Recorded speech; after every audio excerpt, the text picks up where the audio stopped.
Hallelujah. ನಮ್ಮ ಕರ್ತನಾದ ಯೇಸು ಕ್ರಿಸ್ತನ ನಾಮದಲ್ಲಿ ನಿಮ್ಮೆಲ್ಲರಿಗೂ ಶುಭಗಳು. Good morning. ಮತ್ತೊಂದು ಸಾರಿ ನಮ್ಮ ಯೇಸು ಕ್ರಿಸ್ತನ ಮಾತುಗಳನ್ನು ಕೇಳುವುದಕ್ಕಾಗಿ, ಆ ವಾಕ್ಯಗಳನ್ನು ಗ್ರಹಿಸಿಕೊಳ್ಳುವುದಕ್ಕಾಗಿ, ವಾಕ್ಯಾನುಸಾರವಾಗಿ ಜೀವಿಸುವುದಕ್ಕಾಗಿ, ಆಧ್ಯಾತ್ಮಿಕವಾಗಿ ಬಲಗೊಳ್ಳುವುದಕ್ಕಾಗಿ, ಆತನ ಸಾಕ್ಷಿಗಳಾಗಿ ಈ ಲೋಕದಲ್ಲಿ ಜೀವಿಸುವುದಕ್ಕಾಗಿ ದೇವರು ನಮಗೆ ಅವಕಾಶ ಕೊಡ್ತಿದ್ದಾರೆ. ಬನ್ನಿರಿ, ಚಿಕ್ಕ ಪ್ರಾರ್ಥನೆಯೊಂದಿಗೆ ದೇವರ ವಾಕ್ಯವನ್ನು ಧ್ಯಾನಿಸೋಣ. ಪರಿಶುದ್ಧ ದೇವರೇ, ನಿಮಗೆ ವಂದನೆಗಳು. ಮತ್ತೊಂದು ಸಾರಿ ನಮ್ಮೊಂದಿಗೆ ಮಾತಾಡಿರಿ. ನಮ್ಮ ಸ್ಥಿತಿ ಎಂಥದೆಂದು ನಾವು ಅರಿತುಕೊಳ್ಳುವ ಹಾಗೆ ನಮ್ಮೆಲ್ಲರಿಗೆ ಸಹಾಯ ಮಾಡಿರಿ. ನಿಮ್ಮಿಂದ ಎಷ್ಟು ದೂರವಾಗಿದ್ದೇವೆಂದು ಗ್ರಹಿಸಿ ಮತ್ತಷ್ಟು ನಿಮ್ಮ ನಿಕಟತೆಗೆ ಬರುವ ಹಾಗೆ ಸಹಾಯ ಮಾಡಿ ನಮ್ಮನ್ನು ನೀವೇ ಆಕರ್ಷಿಸಿಕೊಳ್ಳಿರಿ ಎಂದು ಕ್ರಿಸ್ತನ ನಾಮದಲ್ಲಿ ಬೇಡುತ್ತೇನೆ ತಂದೆಯೇ, ಆಮೇನ್. ದೇವರಿಗೆ ಸ್ತೋತ್ರ.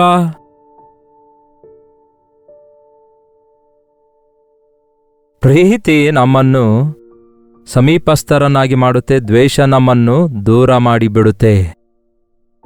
ಆಸೆ ನಮ್ಮನ್ನು ಹತ್ತಿರಕ್ಕೆ ಸೇರಿಸುತ್ತದೆ, ನಿರಾಶೆ ನಮ್ಮನ್ನು ದೂರಪಡಿಸುತ್ತದೆ. ಬಹಳಷ್ಟು ಜನ ಈ ದಿನ ದೇವರ ಮಕ್ಕಳಾಗಿದ್ದೇವೆ ಅನ್ನುತ್ತಾರೆ, ಪ್ರಾರ್ಥನೆ ಮಾಡಿಕೊಳ್ತಿದ್ದೇವೆ, ವಿಶ್ವಾಸಿಗಳಾಗಿದ್ದೇವೆ, ಚೆನ್ನಾಗಿದ್ದೇವೆ ಅಂದುಕೊಳ್ತಾರೆ. ಒಳ್ಳೆಯದೇ. ಆದರೆ ಕೆಲವೊಂದು ಸಾರಿ ನಾವು ನಿಂತು ದೇವರಿಂದ ನಾವು ಎಷ್ಟು ದೂರ ಇದ್ದೇವೆ ನೋಡಿ ಪ್ರಿಯರೇ. ಸ್ಲೋ ಪಾಯ್ಸನ್ ಅನ್ನುತ್ತಾರೆ. ಅದು ತಿಂದ್ರೆ ಒಂದೇ ದಿನದಲ್ಲಿ ಸಾಯಲ್ಲ, ಅದು ಮೆಲ್ಲಗೆ ನಮಗೆ ಕೇಡುಂಟು ಮಾಡುತ್ತೆ. ಒಂದು ಕಪ್ಪೆ ಕುದಿಸಿ ತಿನ್ನೋಣ ಅಂದ್ಕೊಂಡಿದ್ದ ಒಬ್ಬ ವ್ಯಕ್ತಿ ಬದುಕಿರುವ ಕಪ್ಪೆಯನ್ನೇ. ಅದನ್ನು ಬಿಸಿ ಬಿಸಿ ನೀರೊಳಗೆ ಮಸಾಲ ಬೆರೆಸಿರುವಂತೆ ಬಿಸಿ ನೀರೊಳಗೆ ಹಾಕಿದ್ರೆ ಜಿಗಿದು ಹೊರ ಬಂತು. ಆಗ ಅವನು ಮಾಡಿದ್ದೇನೆಂದ್ರೆ, ಒಂದು ತಣ್ಣೀರೊಳಗಡೆ ಕಪ್ಪೆಯನ್ನಿಟ್ಟು ಅದರೊಳಗಡೆ ಹಾಯಾಗಿ ಕೂತ್ಕೊಂಡಿತಂತೆ. ಕೆಳಗಡೆ ಬೆಂಕಿ ಅಂಟಿಸಿದಾಗ ಅದು ಮೆಲ್ಲಗೆ ನೀರು ಬಿಸಿಯಾಗಿ ಕುದಿಯುವಾಗ ಅದರ ಶರೀರದೊಳಗೆ ಆ ಕುದಿಯುವ ಬಿಸಿ ನೀರಿಗೆ ಸ್ವಲ್ಪ ರೂಢಿಯಾಗಿಬಿಟ್ಟು ಕೊನೆಗೆ ನೀರು ಕುದಿಯುವ ಪರಿಸ್ಥಿತಿಗೆ ಬಂದಾಗ ಅದು ಹಾರಲಾರದ ಸ್ಥಿತಿಗೆ ಸೇರುತ್ತದೆ. ಹೊರಗೆ ಬರಲಾರದ ಪರಿಸ್ಥಿತಿಯಲ್ಲಿ ಹಾಗೆಯೇ ಕುದ್ದು ಹೋಗುತ್ತೆ. ಹಾಗೆಯೇ ಈ ದಿನ ಸೈತಾನನು ಕೆಲವರಿಗೆ ಮಾಡ್ತಿದ್ದಾನೆ. ಒಳ್ಳೆಯ ನಂಬಿಕೆಯ ಜೀವಿತದಲ್ಲಿ ನಾವಿರುವಾಗ ಶೋಧನೆ ಜಯಿಸುತ್ತೇವೆ. ಆದರೆ ದೇವರ ಕೃಪೆಯನ್ನು ಹೊಂದಿಕೊಂಡು ಆಧ್ಯಾತ್ಮಿಕವಾಗಿ ಬಲಗೊಳ್ಳುತ್ತಿರುವಾಗ ಪ್ರತಿಯೊಂದು ವೇದನೆ ಹಾಗೂ ಹೋರಾಟ, ಶೋಧನೆಗಳಲ್ಲಿ ಆಗ ಧೈರ್ಯದಿಂದ ಎದುರುಗೊಳ್ತೇವೆ. ಆದರೆ ಸ್ವಲ್ಪ ನಾವು ದೇವರಿಂದ ದೂರ ಆಗುವಾಗ, ನಮ್ಮ ಆಧ್ಯಾತ್ಮಿಕ ಜೀವಿತದಲ್ಲಿ ಸ್ವಲ್ಪ ತಣ್ಣಗಾಗ್ತಿರುವಾಗ ಸೈತಾನನು ಅವಕಾಶ ನೋಡಿ ನಮ್ಮನ್ನು ಶೋಧಿಸಿದಾಗ ನಾವು ಎದುರಿಸಲಾರದ ಪರಿಸ್ಥಿತಿಯಲ್ಲಿ, ಜಯಿಸಲಾರದ ಪರಿಸ್ಥಿತಿಯಲ್ಲಿ ಬಿದ್ದು ಸೈತಾನನಿಗೆ ಒಳಗಾಗ್ತೇವೆ. ಅದಕ್ಕೆ ಮೇಲಿಂದ ಮೇಲೆ ನಾವು ಗಮನಿಸುವುದಾದರೆ, ಯೇಸು ಕ್ರಿಸ್ತನಿಗೆ ಹತ್ತಿರ ಇರುವುದಂದ್ರೆ ಏನು? ಅಷ್ಟಕ್ಕೂ ಹತ್ತಿರ ಇರೋದು, ದೂರ ಇರೋದಂದ್ರೆ ಏನು ಪ್ರಿಯರೇ? ಹತ್ತಿರದಲ್ಲಿದ್ದವರಿಗೆ ಕರೆದರೆ ಓಡಿ ಬರ್ತಾರೆ. ದೂರದಲ್ಲಿದ್ದವರಿಗೆ ನಾವು ಕೂಗಿದ್ರೂ ಕೂಡ ಆ ಕೂಗು ಅವರಿಗೆ ಕೇಳಿಸಲ್ಲ. ದೇವರ ಮೃದುವಾದ ಸ್ವರ ಕೇಳುವಷ್ಟರ ಮಟ್ಟಿಗೆ ನಾವು ಹತ್ತಿರದಲ್ಲಿದ್ದೆವೋ? ಆ ದಿನ ಸಮುವೇಲನ ಸಂಗಡ ದೇವರು ಮಾತಾಡಿದಾಗ ತನ್ನ ಮೆಲ್ಲನೆಯ ಸ್ವರದಿಂದ ಮಾತಾಡಿದರು. ಅದೇ ಆಲಯದಲ್ಲಿ ಮತ್ತೊಂದು ಮೂಲೆಯೊಳಗೆ, ಮತ್ತೊಂದು ಪಕ್ಕದಲ್ಲಿ ಇದ್ದಿರುವ ಆ ಏಲಿಗೆ ಆ ಮಾತು ಕೇಳಿಸಲಿಲ್ಲ. ಆದರೆ ಯಜ್ಞವೇದಿಯ ಹತ್ತಿರ, ಆ ದೇವರ ಸನ್ನಿಧಿಯ ಹತ್ತಿರ ಇರುವ ಸಮುವೇಲನಿಗೆ ಮಾತ್ರ ಸ್ವರವು ಕೇಳಿಸಿತು. ದೇವರ ಸ್ವರ ಕೇಳಲಾರದಷ್ಟು ದೂರವಾಗಿದ್ದೇವಾ? ದೇವರ ಚಿತ್ತ ಅರಿಯಲಾರದಷ್ಟು ಕುರುಡರಾಗಿದ್ದೇವಾ? ದೇವರ ಪ್ರಣಾಳಿಕೆಗಳನ್ನು ಅರಿಯಲಾರದಷ್ಟು ಅವಿಶ್ವಾಸಿಗಳಾಗಿದ್ದೇವಾ ಎಂಬುದಾಗಿ ಕೆಲವೊಮ್ಮೆ ನಾವು ನಿಂತು ಪರಿಶೀಲಿಸಿಕೊಳ್ಳಬೇಕು. ನಾನು ದೂರವಾದೆನು, ದೇವರಿಂದ ದೂರವಾಗುತ್ತಿದ್ದೇನೆ ಎಂದು ಒಂದು ರೀತಿ ಸಿಂಪ್ಟಮ್ಸ್ ಅನ್ನುತ್ತಾರೆ. ಕೆಲವೊಂದು ವ್ಯಾಧಿಗಳಿಗೆ ಗುಣಗಳಿದ್ದಂತೆ ಒಬ್ಬ ವ್ಯಕ್ತಿ ಅವಿಶ್ವಾಸಿಯಾಗುತ್ತಿರುವಾಗ, ಇಲ್ಲವೇ ಆತ್ಮದಲ್ಲಿ ಬಿದ್ದು ಹೋಗುತ್ತಿರುವಾಗ ಕೆಲವೊಂದು ಗುರುತುಗಳಿರ್ತವೆ. ದೇವರಂದ್ರೆ ಆಸೆ ಇಲ್ಲದವರು, ಸಭೆ ಅಂದ್ರೆ ಆಸಕ್ತಿ ಇಲ್ಲದವರು, ಪ್ರಾರ್ಥನೆ ಅಂದ್ರೆ ನಿರ್ಲಕ್ಷ್ಯವಾಗಿರುವವರು, ವಾಕ್ಯ ಓದುವ ವಿಷಯದಲ್ಲಿ ಅಜಾಗ್ರತೆಯಿಂದಿರುವವರು, ದೇವರ ಕಾರ್ಯಗಳನ್ನು ಹಗುರವಾಗಿ ತೆಗೆದುಕೊಳ್ಳುವವರು, ದೇವರ ಪ್ರೀತಿಯನ್ನು ಟೇಕ್ ಇಟ್ ಫಾರ್ ಗ್ರಾಂಟೆಡ್ ಅನ್ನುತ್ತಾರಲ್ಲವೇ, ನಮ್ಮನ್ನು ಬಿಟ್ಟರೆ ಮತ್ತೆ ಯಾರಿಗೆ ಪ್ರೀತಿಸ್ತಾರೆ ಎಂದು ದೇವರ ಪ್ರೀತಿ ಹಗುರವಾಗಿ ತೆಗೆದುಕೊಳ್ಳೋದು. ಹಾಗೆ ಮಾಡಿದ್ರೆ ಆಧ್ಯಾತ್ಮಿಕವಾಗಿ ನೀವು ತಣ್ಣಗಾಗುವ ಸ್ಥಿತಿಗೆ ಹೋಗುವವರಾಗಿರ್ತೀರಿ. ನಾನು ಚೆನ್ನಾಗಿದ್ದೇನಲ್ಲವೇ ಅಂದುಕೊಳ್ಳುತ್ತಲೇ ನಮ್ಮಲ್ಲಿ ಅನೇಕರು ದೇವರಿಂದ ದೂರವಾಗ್ತಿದ್ದೇವೆ. ದೇವರೊಂದಿಗೆ ಅನುದಿನವೂ ಸಹವಾಸ ಹೊಂದದಿದ್ದರೆ, ದೇವರೊಂದಿಗೆ ಅನ್ಯೋನ್ಯವಾದ ಸಹವಾಸ ಹೊಂದಿಕೊಳ್ಳುವ ಹಾಗೆ ಪ್ರಾರ್ಥನೆ, ದೈವ ವಾಕ್ಯ ಧ್ಯಾನ, ದೇವರ ಚಿತ್ತ, ದೇವರಲ್ಲಿನ ಆನಂದ ಇವುಗಳನ್ನು ಮರೆತು ನಾವು ಲೋಕದಲ್ಲಿ ಆನಂದಿಸಲು ಪ್ರಯತ್ನಿಸುವುದಾದರೆ, ಆ ದಾರಿ ತಪ್ಪಿ ಹೋದ ಮಗನು ತಂದೆಯ ಪ್ರೀತಿಯನ್ನು ಗುರುತಿಸದೆ ತಂದೆಯಿಂದ ದೂರ ಹೋಗ್ತಾನಲ್ಲವೇ. ನನ್ನ ಆಸ್ತಿ ಕೊಡು ಅಂತ ಹೇಳಿ ಆಸ್ತಿ ಕೂಡಿಸಿಕೊಂಡು ದೂರ ದೇಶಕ್ಕೆ ಅವನು ಹೋದ ಹಾಗೆ ದೇವರಿಂದ ಎಲ್ಲ ಆಶೀರ್ವಾದ ಹೊಂದಿಕೊಂಡ ನಂತರ ಕೆಲವರಿಗೆ ದೇವರಿಂದ ದೂರ ಆಗುವ ರೂಢಿಯಾಗ್ಬಿಟ್ಟಿದೆ. ಇನ್ನು ದೇವರ ಅವಶ್ಯಕತೆ ನಮಗಿಲ್ಲ, ಯಾಕೆಂದ್ರೆ ಆಸ್ತಿ ಇದೆ, ಆರೋಗ್ಯ ಇದೆ, ದೇವರು ನಮ್ಗೆಲ್ಲವನ್ನು ಕೊಟ್ಟಿದ್ದಾರೆ, ಇನ್ನು ದೇವರ ಅವಶ್ಯಕತೆ ನಮಗಿಲ್ಲ ಅಂದುಕೊಳ್ಳೋದಾದ್ರೆ ಅದು ಎಷ್ಟು ಅಜ್ಞಾನ ಗೊತ್ತಾ? ಅದಕ್ಕೆ ಈ ದಿನ ದೇವರಿಂದ ಆಶೀರ್ವದಿಸಲ್ಪಟ್ಟಿರುವವರು ಬಹಳ ಅಜಾಗ್ರತೆಯಿಂದಿರುವುದರಿಂದ ಆಧ್ಯಾತ್ಮಿಕವಾಗಿ ಪತನವಾಗಿಬಿಡ್ತಿದ್ದಾರೆ. ಆದರೂ ಎಷ್ಟು ಪ್ರೀತಿಯುಳ್ಳ ದೇವರಾಗಿದ್ದಾರೆ ನೋಡಿ ನಮ್ಮ ದೇವರು. ಆ ದಾರಿ ತಪ್ಪಿ ಹೋದ ಮಗನು ತಂದೆಯಿಂದ ದೂರವಾಗುತ್ತಾನೆ. ಯಾವಾಗ ಆ ದಾರಿ ತಪ್ಪಿ ಹೋದ ಮಗನು ತಂದೆಯ ಮನೆಯಲ್ಲಿರುವ ಸಮೃದ್ಧಿಯಿಂದ ದೂರವಾದನೆಂದು ಗ್ರಹಿಸಿಕೊಳ್ತಾನೋ, ತಂದೆಯ ಬಳಿಗೆ ತಿರುಗಿ ಹೋಗಲು ನಿಶ್ಚಯಿಸಿಕೊಳ್ತಾನೆ.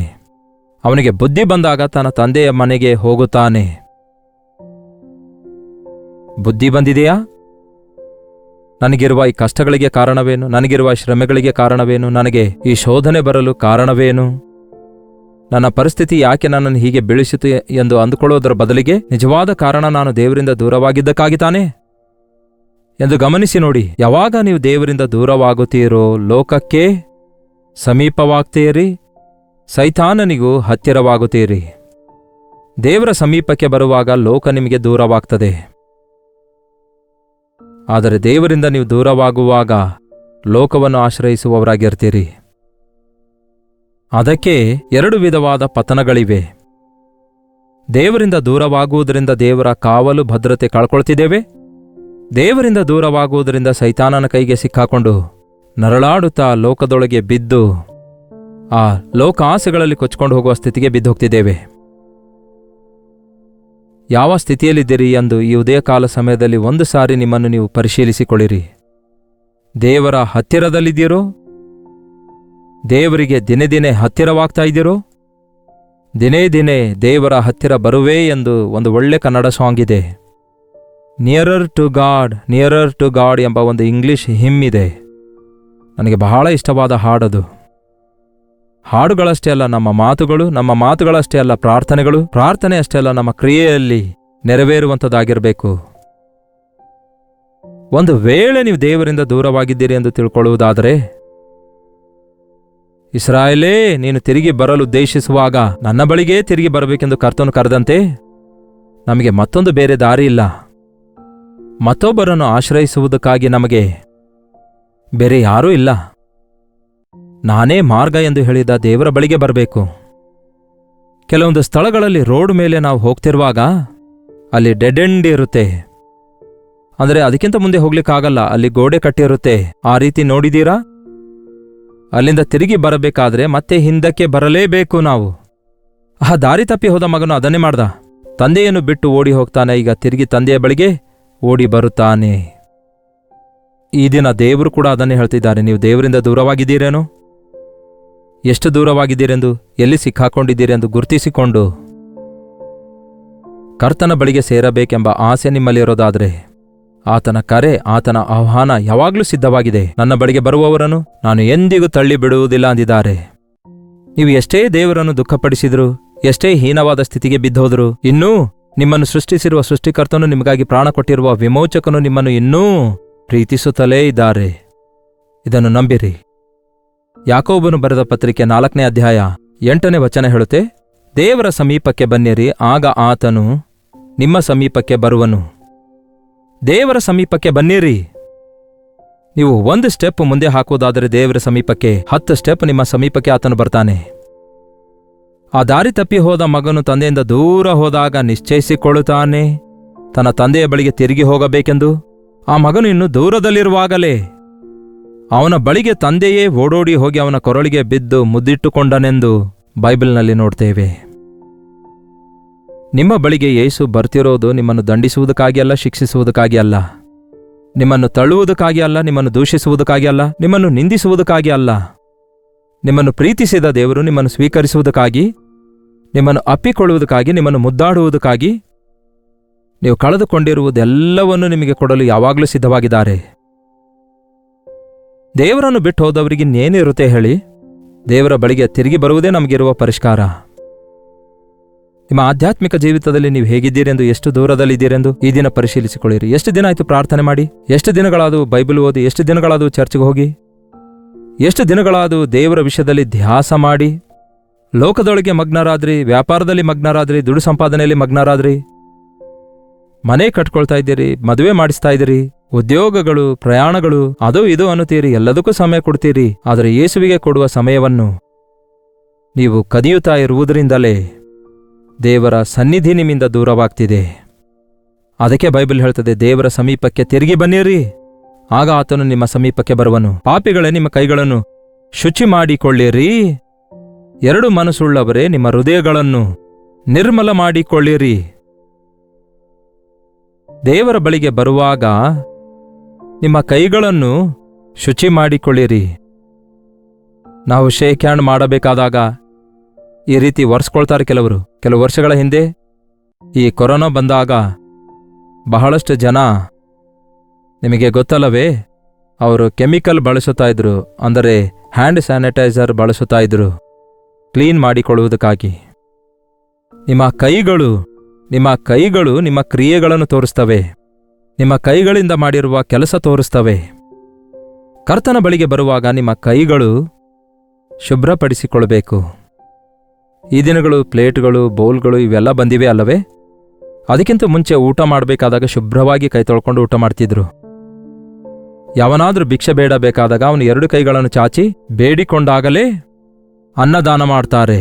ಈ ದಿನಗಳಲ್ಲಿ ಪ್ಲಾಸ್ಟಿಕ್ ಕವರ್, ಎಲೆಗಳಲ್ಲಿ ದಾನ ಮಾಡ್ತಾರೆ. ನಿಮ್ಮ ಕೈಗಳೊಳಗೆ ದೇವರ ಆಶೀರ್ವಾದಗಳು ಹಾಕಬೇಕಾದರೆ ಅವು ತೊಳೆಯಲ್ಪಡಬೇಕು. ಆತನ ಆಶೀರ್ವಾದ ಸುರಿಸುತ್ತಲೇ ಇರ್ತಾನೆ. ತೊಳೆಯಲ್ಪಡದೇ ಇರುವ ಕೈಗಳಲ್ಲಿ ಪರಿಶುದ್ಧವಾದದ್ದು ಹಾಕುವಾಗ ಅದು ಅಪರಿಶುದ್ಧವಾಗುತ್ತದಲ್ಲವೇ? ದಿನಾಲು ಹಾಲು ಕಾಯಿಸುವ ಪಾತ್ರೆಯಲ್ಲಿ ಹಾಲು ಅಷ್ಟೇ ಅಲ್ಲವೋ ಅಂದುಕೊಂಡು ತೊಳೆಯದೆ ಕಾಯಿಸಿದರೆ ಒಡೆದೋಗ್ತಾವಲ್ಲವೇ? ಪ್ರತಿದಿನ ಆಯಾ ದಿನಕ್ಕೆ ತಕ್ಕಂತೆ ಪಾತ್ರೆ ತೊಳೆದುಕೊಂಡು ಹಾಲು ಕಾಯಿಸಬೇಕು, ಅವಾಗಲೇ ಚೆನ್ನಾಗಿರ್ತವೆ. ಹಾಗೆಯೇ ದೇವರು ಕೊಡುವ ಆಶೀರ್ವಾದಗಳಿಗಾಗಿ ನಾವು ತೊಳ್ಕೊಂಡಿರ್ಬೇಕು. ಆತನು ಆಶೀರ್ವದಿಸ್ತಾರೆ, ನೋ ಡೌಟ್, ಅದರ ಕುರಿತಾಗಿ ಯಾವ ಅನುಮಾನವೇ ಇಲ್ಲ. ಆತನ ಕೆಲಸ ಆಶೀರ್ವದಿಸುವುದೇ. ಆದರೆ ನಾವು ಹೊಂದಿಕೊಳ್ತಾ ಇಲ್ಲ, ಆ ಆಶೀರ್ವಾದ ನಮ್ಮ ಬಳಿಗೆ ಬರ್ತಾ ಇಲ್ಲ. ಕಾರಣ ನಮ್ಮ ಕೈಗಳು ಸರಿಯಾಗಿಲ್ಲ, ಹೃದಯ ಸರಿಯಾಗಿಲ್ಲ. ನಿಮ್ಮ ಕೈಗಳನ್ನು ಶುಚಿ ಮಾಡಿಕೊಳ್ಳಿರಿ, ನಿಮ್ಮ ಹೃದಯಗಳನ್ನು ನಿರ್ಮಲ ಮಾಡಿಕೊಳ್ಳಿರಿ. ಕರ್ತನ ಬಳಿಗೆ ಬರುವವರು ಹೃದಯದಲ್ಲಿ ಶುದ್ಧರಾಗಿರಬೇಕು, ಕುಗ್ಗಿದ ಜಜ್ಜಿದ ಹೃದಯದೊಂದಿಗೆ ಬರಬೇಕು. ಇದೇ ವಚನ ಯೆರೆಮೀಯ 29ನೇ ಅಧ್ಯಾಯದಲ್ಲಿ 12ನೇ ವಚನ ಓದುತ್ತೇನೆ ಕೇಳ್ರಿ. ನೀವು ನನಗೆ ಮೊರೆಯಿಡುವಿರಿ, ನೀವು ನನ್ನನ್ನು ಪ್ರಾರ್ಥಿಸಲು ಹೋಗುವಿರಿ, ನಾನು ನಿಮ್ಮ ಮನವಿಗೆ ಕಿವಿಗೊಡುವೆನು. ನೀವು ನನ್ನ ಬಳಿಗೆ ಬರುವಾಗ ಮೊರೆ ಇಡುತ್ತಾ ಬನ್ನಿರಿ, ಪ್ರಾರ್ಥಿಸುತ್ತಾ ಬನ್ನಿರಿ, ಕರ್ತನಿಗೆ ಬೇಡಿಕೊಳ್ಳುತ್ತಾ ಬನ್ನಿರಿ, ಕರ್ತನ ಸಹಾಯವನ್ನು ಕೋರಿಕೊಳ್ಳುತ್ತಾ ಬನ್ನಿರಿ. ನೀವು ಪ್ರಾರ್ಥನೆಯೊಂದಿಗೆ ಬಂದರೆ ನಾನು ನಿಮ್ಮನ್ನು ಕನಿಕರಿಸುತ್ತೇನೆ, ನಾನು ನಿಮ್ಮ ಮನವಿ ಲಾಲಿಸುತ್ತೇನೆ. ಅನಂತರ 11ನೇ ವಚನ ನೋಡಿರಿ. ನೀವು ನನ್ನನ್ನು ಹುಡುಕುವಿರಿ, ಮನಪೂರ್ವಕವಾಗಿ ಹುಡುಕಿದಾಗ ನನ್ನನ್ನು ಕಂಡುಕೊಳ್ಳುವಿರಿ. ಏನಂತೆ? ನೀವು ನನ್ನನ್ನು ಕಂಡುಕೊಳ್ಳುವಿರಿ. ನೀವು ನಿಜವಾಗಲೂ ನನ್ನ ತಂದೆ ಮುಖ ನಾನು ನೋಡಬೇಕು, ನನ್ನ ಕರ್ತನ ಸನ್ನಿಧಿ ನನಗೆ ಬೇಕು, ಆತನ ಮಡಿಲಿಗೆ ನಾನು ಸೇರಬೇಕು. ನಾನು ದಣಿದಿದ್ದೇನೆ, ಮುಗ್ಗರಿಸುತ್ತಿದ್ದೇನೆ, ಅಪವಿತ್ರನಾಗಿದ್ದೇನೆ, ದೇವರಿಂದ ದೂರವಾಗಿದ್ದೇನೆ, ಆದರಣೆ ಇಲ್ಲದವನಾಗಿದ್ದೇನೆ. ನಿಮ್ಮ ಕರ್ತನ ಸನ್ನಿಧಿಯಲ್ಲಿ ನೀವು ಆದರಣೆ ಹೊಂದಬೇಕೆಂದು ನೀವು ಆಸೆಯಿಂದ ಕಣ್ಣೀರಿನಿಂದ ಪ್ರಾರ್ಥಿಸುತ್ತಾ ದೇವರೇ ಎಂದು ಮೊರೆ ಇಡುತ್ತಾ ನೀವು ಬರುವುದಾದರೆ ಅಲ್ಲಿ ದೇವರು ಹೇಳ್ತಾರೆ, ನೀವು ನನ್ನನ್ನು ಕಂಡುಕೊಳ್ಳುವಿರಿ, ನನ್ನನ್ನು ನಾನು ನಿಮಗೆ ತೋರ್ಪಡಿಸಿಕೊಳ್ಳುತ್ತೇನೆ. ಹಲ್ಲೆಲೂಯಾ. ನಾವು ಎಷ್ಟೇ ಹುಡುಕಿದ್ರೂ ಸಿಗಲ್ಲ ಪ್ರಿಯರೇ. ದೇವರು ಲೋಕದಲ್ಲಿ ಮನುಷ್ಯರು ದೇವರನ್ನು ಹುಡುಕುತ್ತೇನೆ ಎಂದು ಹೇಳ್ತಾರೆ, ಆದರೆ ನಿಮಗೊಂದು ವಿಷಯ ಗೊತ್ತಾ? ದೇವರೇ ನಮ್ಮನ್ನು ಹುಡುಕುತ್ತಿದ್ದಾರೆ. ನಾವೇ ದೇವರನ್ನು ಬಿಟ್ಟು ದೂರ ಹೋಗಿದ್ದೇವೆ. ನಮ್ಮನ್ನು ಹುಡುಕುತ್ತಾ ಕರ್ತನು ನಮ್ಮ ಬೆನ್ನಟ್ಟುತ್ತಿದ್ದಾರೆ. ಕೆಟ್ಟು ಹೋಗಿರುವುದನ್ನು ಹುಡುಕಿ ರಕ್ಷಿಸುವುದಕ್ಕಾಗಿಯೇ ನಾನು ಬಂದಿದ್ದೇನೆಂದು ಹೇಳಿದ ಯೇಸು ನಿಮಗೋಸ್ಕರ ಕಾದು ಎದುರು ನೋಡ್ತಿದ್ದಾರೆ.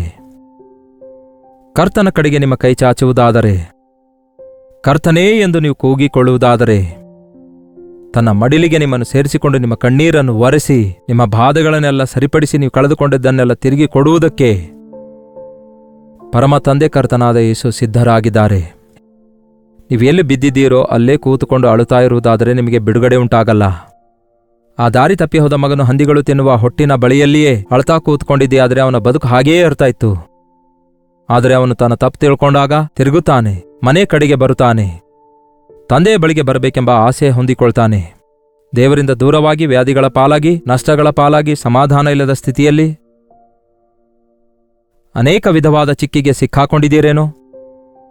ಇನ್ಮೇಲೆ ನಾನು ಇಷ್ಟೇ, ನನ್ನ ಬದುಕು ಇಷ್ಟೇ, ಇದೇ ನನ್ನ ಕರ್ಮ ಅಂತ ಹೇಳಿ ಕೂತ್ಕೊಳ್ಳೋದ್ರಿಂದ ಪ್ರಯೋಜನವಿಲ್ಲ. ದೇವರೇ ನನ್ನನ್ನು ಕ್ಷಮಿಸಿರಿ ಎಂದು ಹೇಳಿ ಇನ್ನು ಮೇಲೆ ನಾನು ಯೇಸುವನ್ನು ಹಿಂಬಾಲಿಸ್ತೇನೆ ಎಂದು ನಿರ್ಧರಿಸಬೇಕು. ದ್ವಿಮನಸ್ಸಿರಬಾರದು ಯೇಸುವನ್ನು ಹಿಂಬಾಲಿಸುವವರಿಗೆ. ಸ್ವಲ್ಪ ಹೊತ್ತು ಲೋಕ, ಸ್ವಲ್ಪ ಹೊತ್ತು ದೇವರು ಎನ್ನುವಂತೆ ಏನಾದರೂ ಸಹ ಯೇಸುವಿನ ಮಗುವಾಗಿ ನಾನು ಬದುಕಲೇಬೇಕು, ಆತನ ಮಡಿಲಿಗೆ ಸೇರಬೇಕು, ಆತನನ್ನು ಕಂಡುಕೊಳ್ಳಬೇಕು ಎಂಬ ಶ್ರದ್ಧೆಯೊಂದಿಗೆ ಹುಡುಕುವಾಗ ಆತನನ್ನು ಕಂಡುಕೊಳ್ತೀರಿ.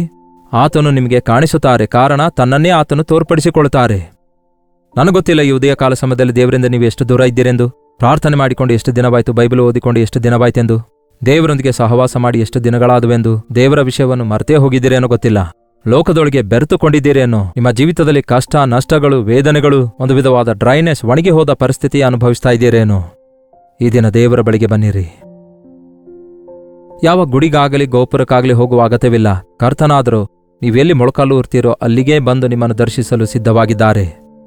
ದೇವರ ಬಳಿಗೆ ಬರುವುದಂದರೆ ನಿಮ್ಮ ಹೃದಯ ಕರ್ತನಿಗೆ ಸಮರ್ಪಿಸಿಕೊಂಡು ನಿಮ್ಮನ್ನೇ ಅರ್ಪಿಸಿಕೊಂಡ ಮರುಕ್ಷಣವೇ ದೇವರು ನಿಮ್ಮನ್ನು ಅಂಗೀಕರಿಸಿ ನಿಮಗೆ ಕಾಣಿಸಿಕೊಳ್ತಾರೆ. ಆತನು ನಿಮ್ಮನ್ನು ಕ್ಷಮಿಸಿ ತನ್ನ ಮಡಿಲಿಗೆ ಸೇರಿಸಿಕೊಂಡು ನೀವು ಕಳೆದುಕೊಂಡಿರುವುದೆಲ್ಲ ತಿರುಗಿ ಕೊಡ್ತಾರೆ. ಪ್ರಾರ್ಥನೆ. ಪರಿಶುದ್ಧ ದೇವರೇ, ನಿಮಗೆ ವಂದನೆಗಳು.